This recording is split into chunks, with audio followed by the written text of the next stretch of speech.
Welcome to episode 26 of AI.cooking, a podcast about artificial intelligence. Hello, meter bags. Welcome to AI.cooking episode 26, a podcast about artificial intelligence.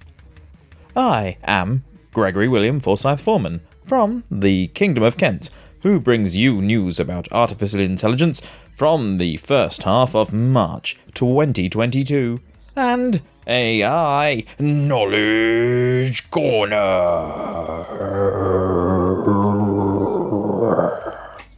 Yes, hello. I got a new sofa about a week ago, ordered it probably just after Christmas. Only just got it 3 months. But it's very comfortable. It's a very comfortable sofa, and it's a corner sofa. So that's something that's about me. In this episode, the top story is Business Insider is reporting that there's a talent shortage of machine learning engineers right now as demand for AI specialists booms. The number of new graduates with machine learning backgrounds is not keeping pace with demand for their skills. 5 or 4 years ago, many companies were just scratching the surface for AI capabilities, said Narek Veridon, Chief Technology Officer at Barcelona-based Glovo, which makes a shopping app. Now AI is ingrained in every industry and transforming the way we do things every day.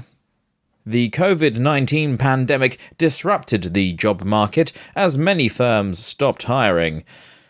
Now they're playing catch-up, said Christiana Chung, head of data science at Harnum, a New York recruitment firm. A wider range of applications than ever before can take advantage of machine learning, said Catherine Breslin, founder of the UK consultancy Kingfisher Labs. That's stretching the pool of potential hires even thinner. Candidates qualified for junior positions are as hard to find as those for more experienced roles, observed Angie Ma, co-founder of London software and consulting startup Faculty AI. In other news, machine learning models aren't likely to replace human stock market analysts anytime soon, a new study concluded.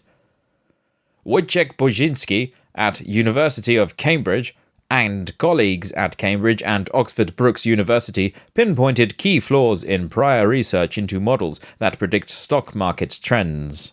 Neither the algorithms nor the regulators who oversee the market are ready for automated trading, they said. The authors studied 27 peer-reviewed studies published between 2018 that used machine learning to forecast the market.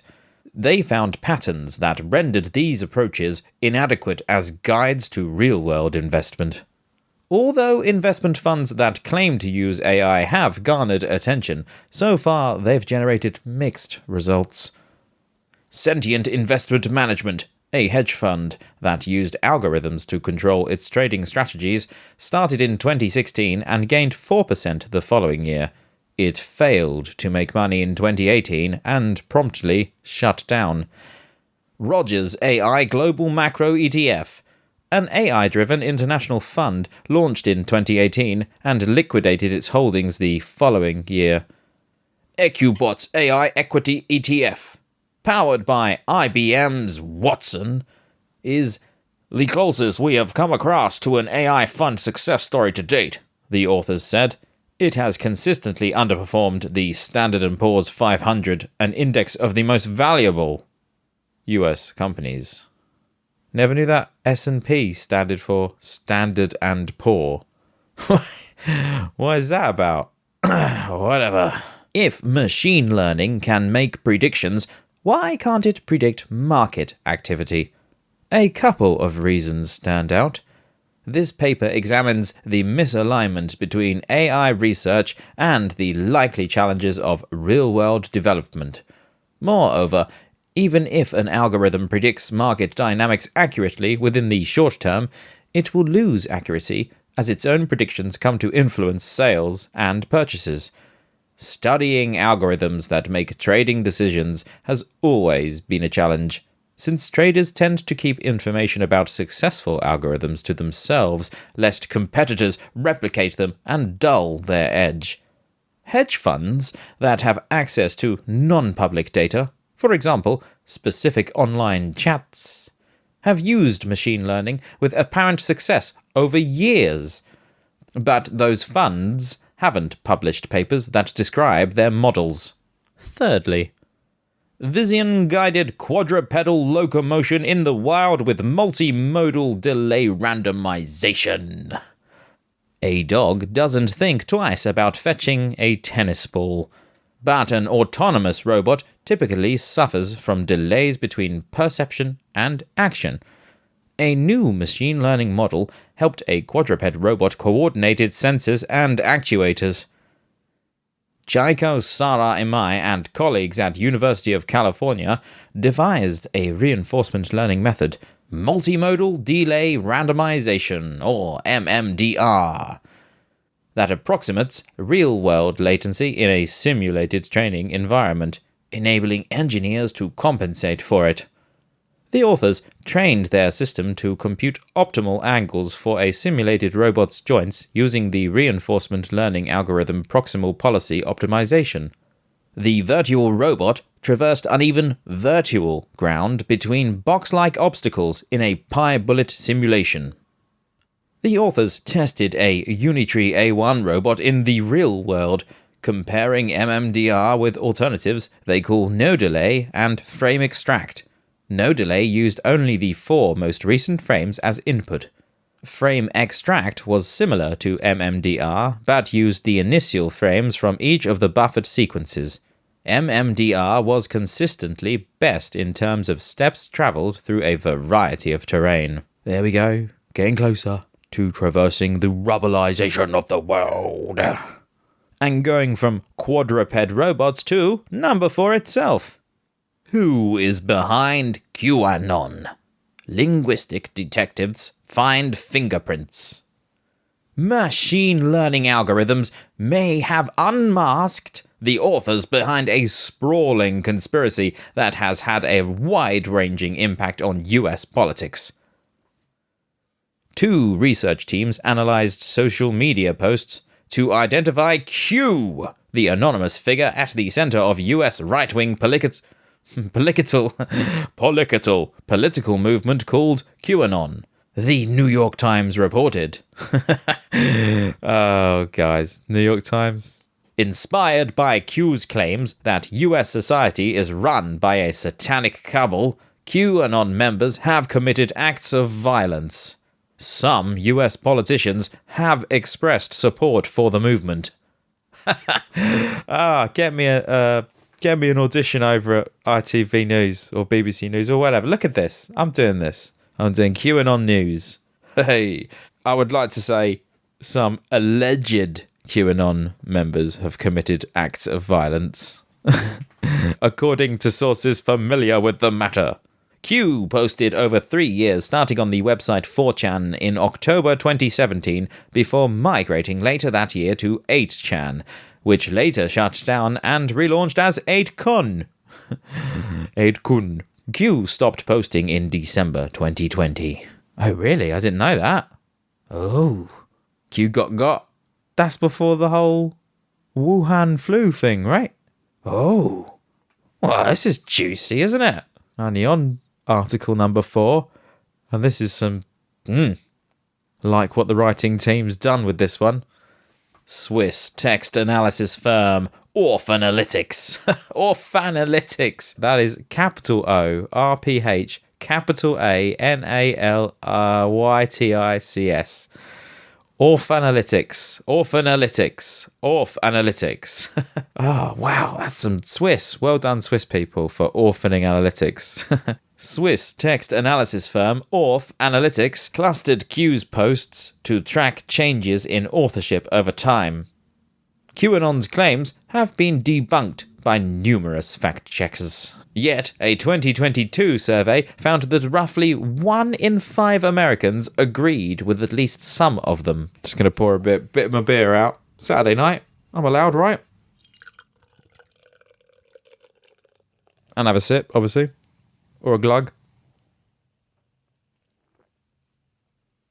Oh, that's nice, that is. Welcome to my world. Orf Analytics. Can't believe it. Wow. Cannot believe that. Orf Analytics. Brilliant. Stopped me in my tracks, that did. Where were we? QAnon's claims have been debunked by numerous fact-checkers. Yet a 2022 survey found that roughly 1 in 5 Americans agreed with at least some of them. The movement's appeal rests partly on the belief that Q is an anonymous government operative with a high-level security clearance. Evidence that Q is a pair of internet-savvy civilians may steer believers towards more credible sources of information. Machine learning offers an evidence-based way to combat disinformation. To be credible, though, methods must be openly shared and subject to scrutiny. Well, scrutinization's very important, isn't it? Fifthly, the Great Resignation gives birth to digital employees powered by AI, ML, and RPA.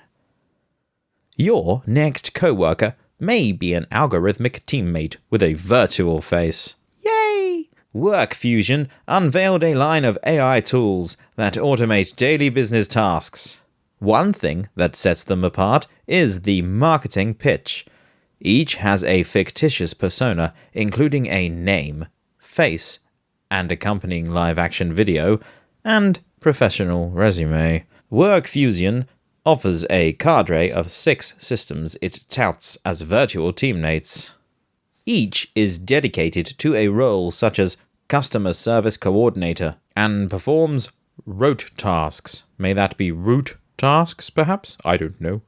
Such as entering data or extracting information from documents. At this point, their personas are superficial. They don't affect a system's operation, just the way it's presented to potential customers. WorkFusion's virtual teammates are examples of robot process automation, or RPA, which automates office work by interacting with documents like spreadsheets and email. The RPA market is expected to grow 25% annually, reaching $7.5 billion by 2028. Oh, give me some of that. Like a slice of that pie. A billion, a million, millions, isn't that? I don't know. People already anthropomorphize cars, guitars, and Roombas. Wherever people and AI work together closely, it may make sense to humanize the technology with a name and face, a practice that's already common in the chatbot biz.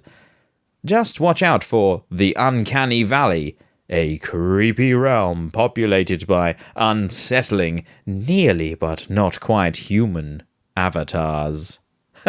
Yeah, let's beware of Uncanny Valley. Uncanny Valley, wow. Show title.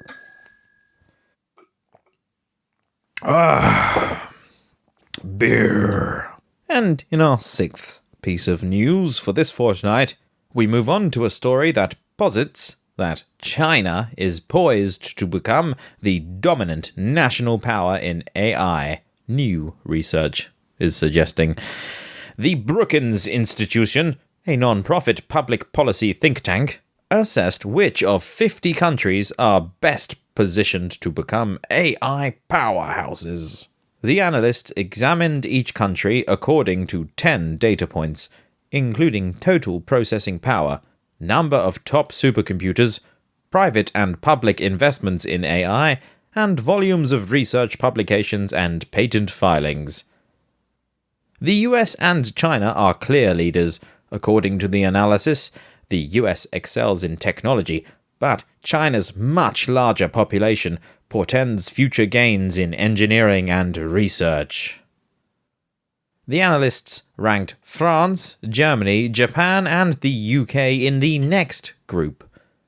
They deemed the UK to have the highest potential to compete with China and the US. Oh, pesky Britons over in Britain near me. Oh, get away from my Kent. They assigned Canada, India, Italy, and South Korea to the next tier. Of these, India offers outstanding education but lacks technology, they concluded. The remaining countries lack competitive investments, technology, or both. This group includes relatively prosperous countries like Austria and Singapore, as well as historically underdeveloped countries like Mexico and Uganda. I love Uganda. It's just the Uganda? What are you gandering at? For the 7th slice of news tonight, we have skillful precipitation nowcasting using deep generative models of radar. A new deep learning technique increased the precision of short-term rainfall forecasts. Suman Ravuri, Carol Lenk, Matthew Wilson, and colleagues at DeepMind, UK Meteorological Office, and University of Exeter and University of Reading developed Deep Generative Model of Radar, or DGMR, to predict amounts of precipitation up to 2 hours in advance. 2 hours! That's 2 hours to get your brollies, everyone. State-of-the-art precipitation simulations struggle with short-time scales and small-distance scales. A generative adversarial network, or GAN, can rapidly generate sequences of realistic images. Why not weather maps? A conditional GAN, which conditions its output on a specific input, say previous weather history, could produce precipitation maps of future rainfall in short order. Given a random input, a GAN learns to produce realistic output through competition between a discriminator that judges whether output is synthetic or real, and a generator that aims to fool the discriminator. What a cool little game. A conditional GAN works the same way, but adds an input that conditions both the generator's output and the discriminator's judgment. The authors trained a conditional GAN, given radar images of cloud cover, to generate a series of precipitation maps that represent future rainfall. Interestingly, datasets from UK were used. Quote, to train and evaluate nowcasting models over the UK, we used a collection of radar composites from the Met Office RadarNet 4 network. This network comprises more than 15 operational proprietary C-band dual polarization radars covering 99% of the UK. End quote. Chomping in with our 8th bite here. AI computer maker Graphcore unveils 3D chip, promises 500 trillion parameter ultra intelligence machine. Graphcore, the 6-year-old Bristol, England-based maker of artificial intelligence chips and systems, announced a new chip called BOW that makes use of 2 semiconductor die stacked, one on top of the other, which it said will speed up applications such as deep learning training by 40% while cutting energy use. Win-win, baby. The company claims are 5 times faster than comparable DGX machines from Nvidia at half the price. Get me one. I'll sign up. BOW, which is named for the Bow neighbourhood of London, is the first step in what is to us a strategic direction that involves vertical silicon integration. In other words, stacking silicon dice on top of each other, said Simon Knowles, co-founder and chief technologist of Graphcore, in a media briefing. Graphcore co-founder and CEO Nigel Toon, in the same media briefing, said BOW's wafer-on-wafer approach will make possible many stacked die that will dramatically increase computing power. We're gonna leverage this wafer-on-wafer technology to drive the next phase of AI computing, said Toon. That next-gen IPU, he said, would realise the vision of 1960s compute scientist Jack Good and colleague of Alan Turing's, who conceived of an intelligence explosion.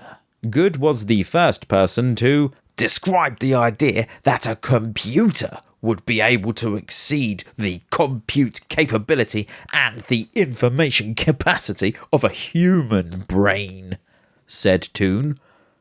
We are working on a project today to deliver this idea of ultra-intelligence. Somebody stop these people. Number 9. AMD, ARM, and Intel back a universal standard for chiplets. Chiplets? Chiplets? Blocks of integrated circuits? These like baby robots. Sort of cute, isn't it?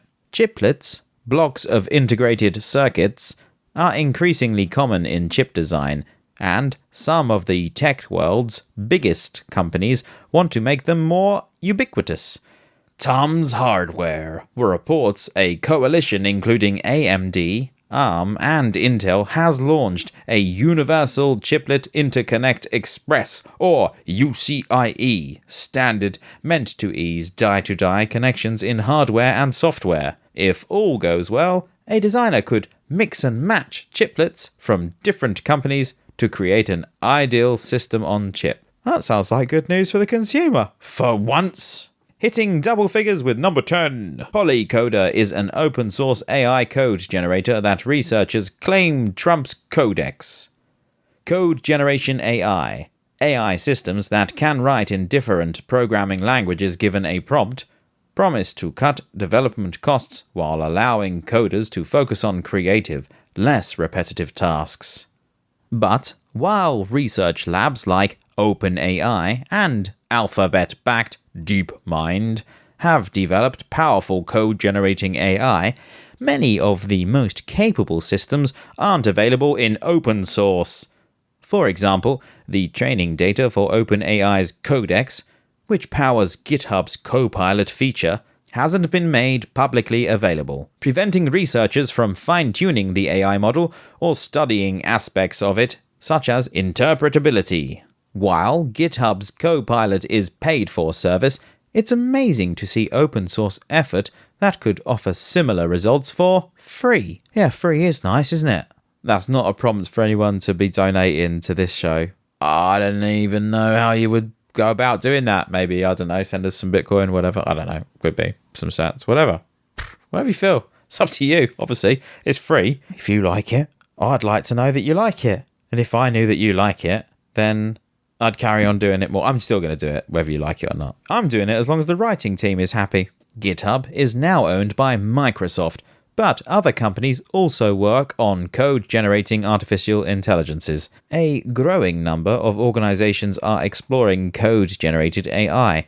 During its Build Developer Conference in May 2021, Microsoft details a new feature in Power Apps that taps OpenAI's GPT-3 language model to assist people in choosing formulas. Intel's Control Flag can autonomously detect errors in code.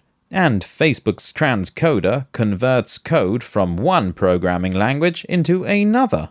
DeepMind more recently announced AlphaCode, which the lab claims is among the first code generation systems competitive with human programmers.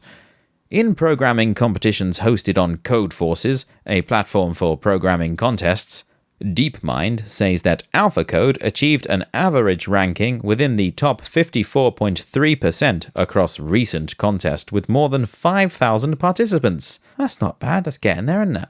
But the Carnegie Mellon researchers note that nearly no one outside of well-resourced companies can train models anywhere near the size of AlphaCode or Codex. And with ONS, or number 11, Google Research has released a new paper. Code Training Transformer with Videos and Images Improves Action Recognition. Quote from the paper. In Code Training Transformer with Videos and Images Improves Action Recognition, we propose a training strategy named COVER, or COVER, but where the C, the V, and the R are all capitals, that leverages both image and video data to jointly learn a single general-purpose action recognition model. Our approach is buttressed by two main findings. First, disparate video datasets cover a diverse set of activities, and training them together in a single model could lead to a model that excels at a wide range of activities. Second, video is a perfect source for learning motion information. While images are great for exploiting structural appearance, leveraging a diverse distribution of image examples may be beneficial in building robust spatial representations in video models.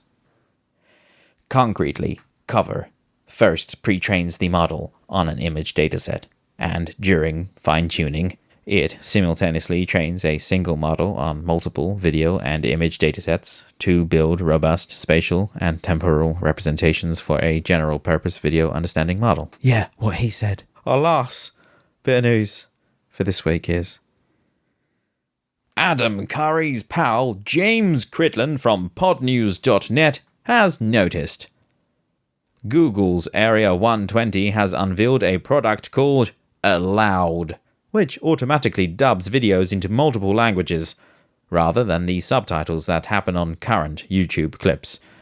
It would work for audio too, we guess. Just add a blank video file. More infos directly from Google quote, "Have you ever wanted to learn something from a video, but couldn't because it was in another language? If your answer is yes, you're not alone." That's why we are introducing Aloud, a new product from Area 120, Google's in-house incubator for experimental projects. Using Aloud, creators can quickly and easily dub their videos into multiple languages, unlocking knowledge that might be trapped in a single language today. We support dubbing into Spanish and Portuguese, with Hindi, Bahasa Indonesia, and other languages coming soon. We hope this makes dubbing more accessible to creators who previously considered it too difficult or too costly. And you can request early access starting today. To dub with Aloud, all you need to do is to provide the video and subtitles in the original language. If subtitles are not available, you can also quickly review the text transcript that we generate. End quote. To request early access, please go to this URL. Aloud, that is ALOUD.area120, AREA120.google, that is GOOGLE.com, COM. Finally, yeah, the Knowledge Corner!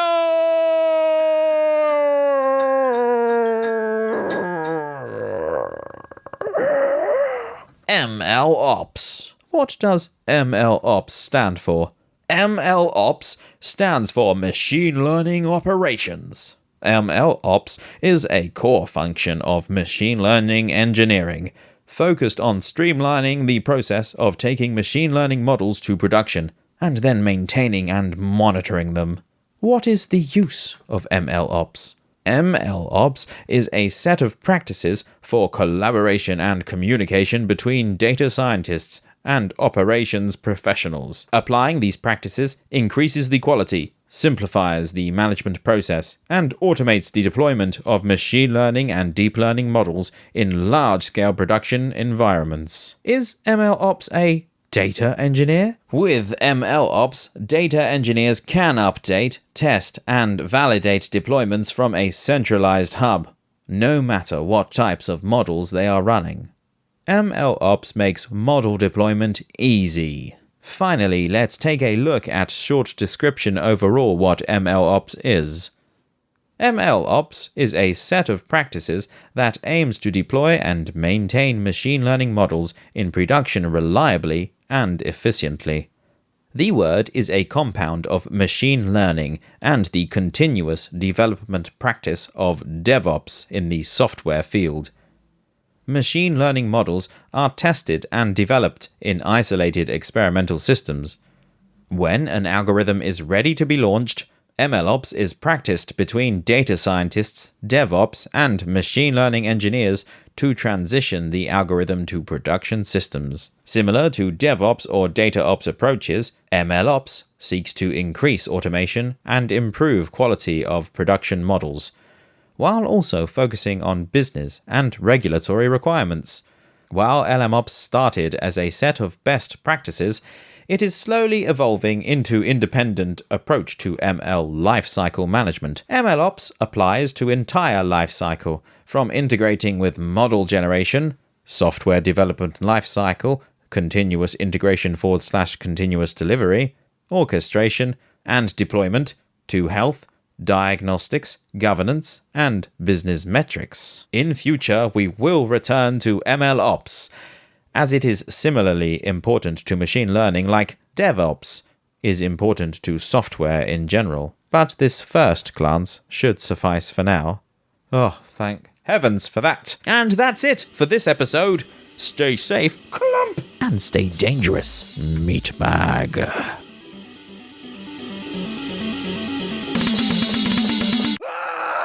The singularity is near!